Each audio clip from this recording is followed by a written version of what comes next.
Well, happy birthday, email marketing. 40 looks good on you. It's been around since the early 1980s, but this past year, a global pandemic has totally increased our reliance on email marketing. So many of our brands have been leaning on digital marketing heavily as we've been trying to navigate this ever-changing marketing landscape out there this past year. And the volume of emails that are actually going out has increased. MailerLite, an email marketing service, said that theirs have increased 45% from the past year. So what in the world does all of this mean for your 2021 email marketing strategy as a creative small business? Well, you are in the right place because I'm going to unpack 4 of my email predictions for 2021. I'm going to tell you what I learned about email marketing in 2020, and if you stick around till the end, I'm going to flip the camera around and show you a spreadsheet that we're using to keep track of our campaigns moving forward this year. So if your marketing plan for sure has email marketing in the mix this year, click that like and let's get in.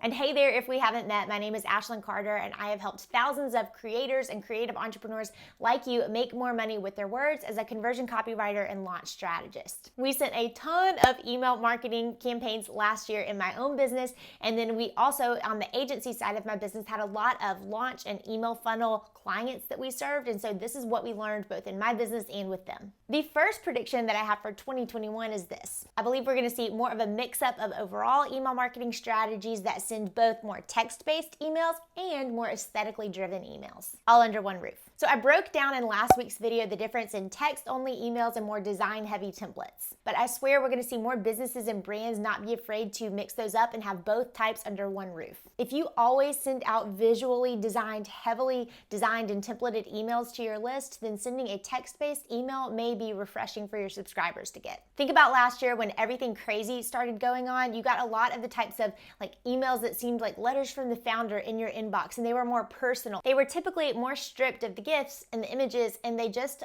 felt more like just one person was speaking to you. I snagged a few examples of these so you can see what I mean, but see how they come across and feel a little bit more personal. Text-based emails like this can be great when you're trying to connect more with your audience, or you just have one little key message that you need to get across. They're so great to keep, but here's where my which way is the wind blowing prediction comes into play. I think we saw just as much of an interest in consuming beauty and having an aesthetic and having this crafted brand experience in our inboxes because we weren't out and about going into stores and smelling the candle and feeling the fabric and being able to pick up items in stores or even in person. Use design, use imagery, use strong brand photography, use gifts, use type styles. Give that magazine-like feel in inboxes. Here's a quick practical thing that you can probably go ahead and do today.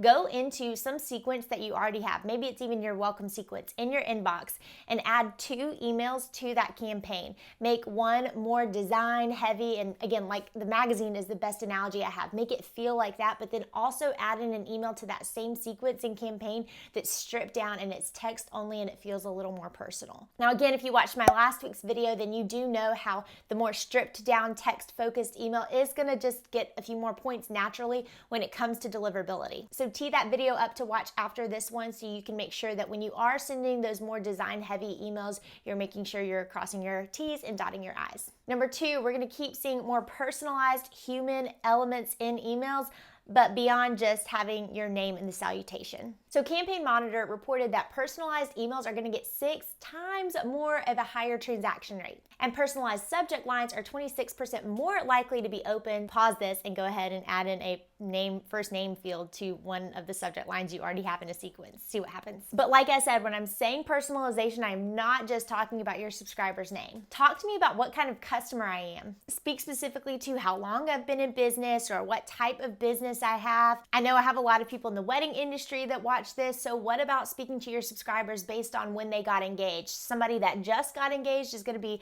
very different than somebody that's been engaged for over a year at this point. Have I taken so many hand lettering classes before and I'm old hat at this, maybe even have my own business, or is this a quarantine hobby I picked up and I don't really know what I'm doing yet? Am I a parent? Do I have kids or do I not? That definitely looks different this year as schooling has changed. This is the kind of data to keep getting from your people and then send out those hyper customized personalized personalized emails. I promise you it's going to be worth the 15, 30 extra minutes to create different variations of one email that you have going out, so you can make sure that you're looking at people saying, hey, I hear you, I know exactly who you are, and you're the type of person opening this email. According to Lucid, 20% of people will hit that unsubscribe button if they feel like they're getting emails that don't speak to them. This whole process is so much easier if you already have an email marketing service that lets you send what's called dynamic content. ConvertKit does this beautifully, so let me flip the camera around and show you how you can send out your email marketing newsletter every week and speak to your different segments all in the same email just by sending a different version of it. Okay, I want to show you the 2 ways that you can do this in ConvertKit to send different versions of your newsletter out. I pulled up a really old example. This is from, I think, 2018 that we'd sent out to my list,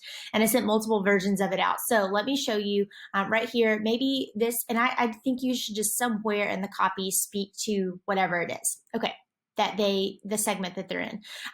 Just like the first words should do on your website. Let's say, again, for example, using my business as an example, I want to speak to the people who are brand new in their business, don't even really have one yet, don't even have a website. And then I've also got people who are cranking out sales pages, have a team, and they're very comfortable and used to the concept of writing headlines.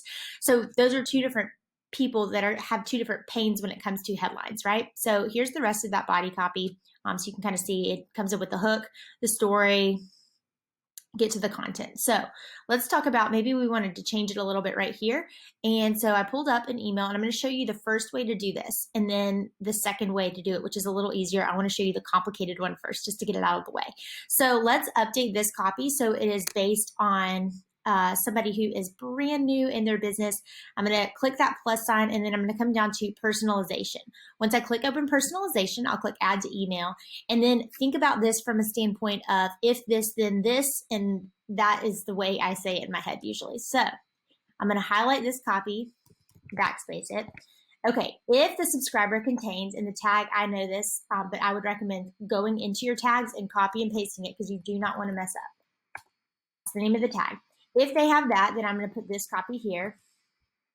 First word to do on your website, on your to-do list as you dream up your creative business. Okay, so say I would give somebody a different, you can duplicate this based on however many, so I could do like all the different levels, or I could send one, say I want to send 2 different versions, or if they don't have that tag, I would send it this way.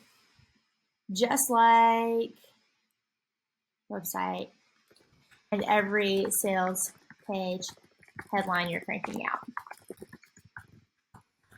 Okay, so that's just a minute little tweak that we can make in the copy to speak to people where they are. And instead of, like, if you got this and you had been in business for 10 years, that would be kind of weird. See what I mean? So this is one way, and then you're ready to go. I would definitely go into how you can move into the next steps of the email and look at it. I would absolutely do that. But that's one way. That's called dynamic content. You can change the content in the email itself. The second way I wanted to show you is probably easier, but you can hit duplicate broadcast for however many versions. So say you want to send 3 different versions of that email, I would just hit duplicate, and then for each email, I would change the recipient. So instead of sending to the entire newsletter tag, I would base it. I pulled this one in so you could see. So this is going to go to people that are at level 2, and I'm going to pull off people that are at level 0 or level 1.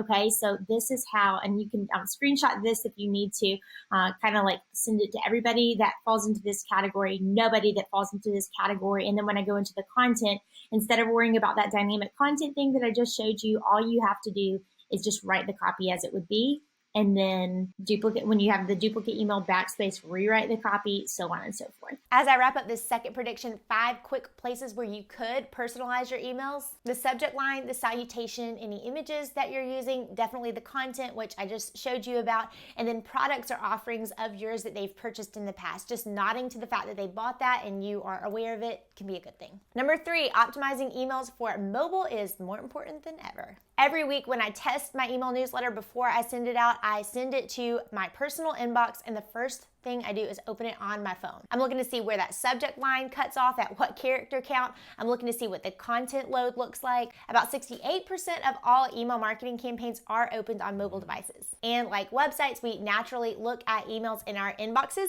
differently than we do on the computer. We probably scroll a little bit faster. We may be paying attention a little less because we're in front of the TV. So here are 4 ways that you can make sure that your email is optimized for those mobile opens that, again, about 70% of your audience may be opening it on. Number 1, aim for a shorter subject line or just stack that subject line with the more pertinent info at the front. The latter half may be cut off. Number 2, do not rely on images for that email. I see this all the time. If you're in a place where Wi-Fi is down or coverage isn't that great, those images aren't always going to load, and it can affect the content of the email. So if the email has that text that pulls the message across, then the email images just come in to support that. That can help. Number 3, make sure your copy isn't so small that I have to squint at it. And number 4, make sure that you're putting in a hyperlink higher up in the body copy of the email. I have told clients in the past to try to have 3 different hyperlink chances in that email. So I would pick a word higher in your email, hyperlink that. You can still have your CTA button in the email or whatever you want to do, but definitely put one hyperlink high in the email, I think. And prediction number 4. Last year was rough stuff for businesses and brands that hadn't maintained a clean list. The verdict: keep up that good list hygiene, keep your list clean. If you have that good quality scrubbed list, you're off to a good start this year. Traffic from email campaigns have a conversion rate of around 4.29%, which is crazy high in comparison to direct traffic, social media traffic, even SEO traffic, all according to WordStream. But even though you're cleaning your list, I would still use a tool that does email verification before you send out an email, so test your email with this. I'll show you how. I love tutorials, but let me first say why this matters. The internet picked up last year. Duh. That means email picked up last year. Yes, and we've already discussed how email marketing itself, the volume of email marketing campaigns going out, increased last year. So this all means that email platforms like Google got even smarter about recognizing when something may be spam or it may be something you don't want to see, and it's going to bury it in a promotions folder. And like I said in a recent video, they are just smarter about when an email may not be from your mom. So 2 takeaways. The first one is when you're testing that email before you send it out, I talked to you about looking at it on your mobile device first, but then I would also use a tool like Glock Apps to send it out and test it there before you send it to your whole list. Let me flip the camera around and give you a quick tutorial on how to use that tool. I'm inside Glock Apps, and you'll just want to create a free account. Like I said, you can do some for free. I'm going to go ahead and log in. And once I'm in, what we want to do is click Start Test. And we're going to go with all of this. So I just click Next. And here is where we need to do a little bit of work. So I'm going to copy this little snippet of code. I'm going to come back over to that email that I was talking to you about that I was setting up inside ConvertKit. So let's just say that this had some copy in here. Let's put that placeholder. And all I'm going to do is paste that little snippet of code in. Now this, you're going to delete this when you send out the true broadcast, but this is just for testing purposes. The next thing we're going to do is come back over to Glock Apps and copy this list. So these are email accounts that it wants you to test it and send it to. So I'm going to copy those. Again, come back over to ConvertKit and let's test this by sending it out. So I'm going to preview by sending it an email. I'm going to delete that and paste that string of all those email addresses that I just copied from over there. I'm going to click Send Preview, and then I'm going to go back over to Glock Apps after a few minutes and I'll see some reporting. So I'm in reports, it's still loading because I just sent that, but the things that I want you to pay attention to over here under content analysis, this is my favorite part. They're all green right now because it's still testing, as you can tell, but it's going to tell you links and images. Usually it will point out if there's no alt text in your images. Spam content is money because it will highlight things, especially if you're using words like free and sale and money, things like that. It will probably call out, and so you could work to change those so you hit less spam filters, and then it also gives you some action steps. Again, it's still running, so it will report that in just a moment, but this tool is a gold mine and I love it so much. Number 2 takeaway, keep that list updated. I talked about this in last week's video, and then I'm going to include 2 blog links below where I talk about how to clean up your list, and I give tons of takeaways and tips about email deliverability. And like I've said recently, we did not clean the list every single quarter last year like we should have been doing, so learn from that mistake and keep cleaning your list, okay? I'm going to commit to it this year, you do it too. You run the risk of having a higher bounce rate and also being flagged as a spammer or continually sending out emails that people aren't interested in. Both both are no good. So last time, I'm gonna flip the camera around, but let me show you behind the scenes of this spreadsheet that we're using to keep more track of the campaigns that we're sending out this year in my business. Okay, this is our business stats tracker. If you've read Rocket Fuel or anything like that and are familiar with the concept of a scorecard, that's what we use here. So there's multiple tabs on this. I also have a little example of this in my shop if you want to buy something like this because you don't have anything. There's my soft sell, but you could create something like this yourself. So I'm not going to open up these tabs because these are where we're working on tracking our metrics right now. But this is what I wanted to show you. This is, as I'm recording this, it is getting near the end of 1 month and going into another. So I'm going to start filling these out. But essentially what I wanted to show you is this section down here of the things that we're going to track in the newsletter. So I'm going to pull out the 4 for each month, and I'm going to go ahead and track. I want to see what from name. I'm playing around with different from names, the angle of the email, the date that it sent out, what I was selling in it. Was I driving to content? Was I driving to a product that we have? Then the open rate, and I put a bar. This is something that may be helpful because sometimes I just need the benchmarks right in front of me. So I put a bar in that adds those. I'll keep going so you can see what else is in here. Deliverability, conversion. That's so you can see exactly what we're going to track this year. In the past, I think we've done a good job tracking conversion rate, open rate, click rate, but I want to get in a little bit more and actually see what angle I use, a story versus, I don't know, just coming in at different ways. How does that change things?